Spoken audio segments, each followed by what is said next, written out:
Many people assume the self-publishing industry only just began around the advent of Kindle publishing in 2008, but that could be furthest from the truth. I've had guests like Johnny Andrews, who got his start in self-publishing in 2004, and then there was John Celestri, who started his book publishing career in the 90s. But today, I'm bringing someone who's been at the business of self-publishing books for the past 30 years. She is prolific author and photographer K.S. Kat Brooks. Kat is going to share some of the changes she's seen in self-publishing books over the years. So, stay tuned. Welcome to Self-Publishing with Dale, where you learn tips and strategies for publishing your own books. And hey, if you're looking to publish a book any day now, might I recommend you set up an action plan to increase your likelihood of success. If you don't have a plan in place, that's okay, because I have you covered in the bestseller book launch checklist. To get your hands on my go-to resource for a solid book launch, head over to selfpublishingwithdale.com/checklist. Today's guest expert, K.S. Brooks, comes from the super blog devoted to indie publishing called indiesunlimited.com. With her veteran status in the self-publishing business, I wanted to know what changes she's seen in self-publishing books since she started as a young girl to now. Here's what she had to say.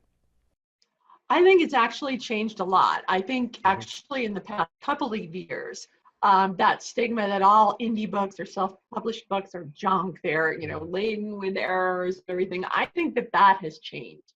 A lot of people like Hugh Howey have come in, and J.A. Conrath have come into play and really stepped up the game and preached publishing quality stuff, which is what we do at Indies Unlimited. We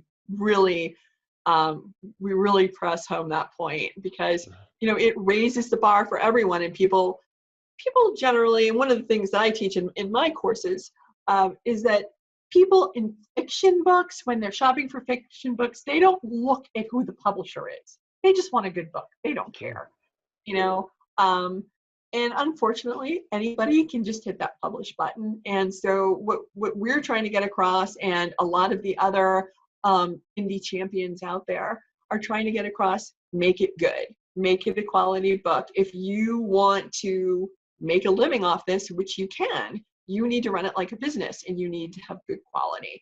And the great thing about being an indie is if you make a mistake, you can go back and fix it. And so I think a lot of people are seeing, the first timers are going back and saying, oh, I should have edited this book. And they're going back and they're having it done, and then they're re-uploading. And I think the bar has been raised, and I think the quality has been raised. And I think that stigma, and I think it's also thanks to places like BookBub, who, send out indie books in their, to their billions of subscribers. And those people are not being able to tell the difference between indie books and traditionally published books. And I think that's helping a lot.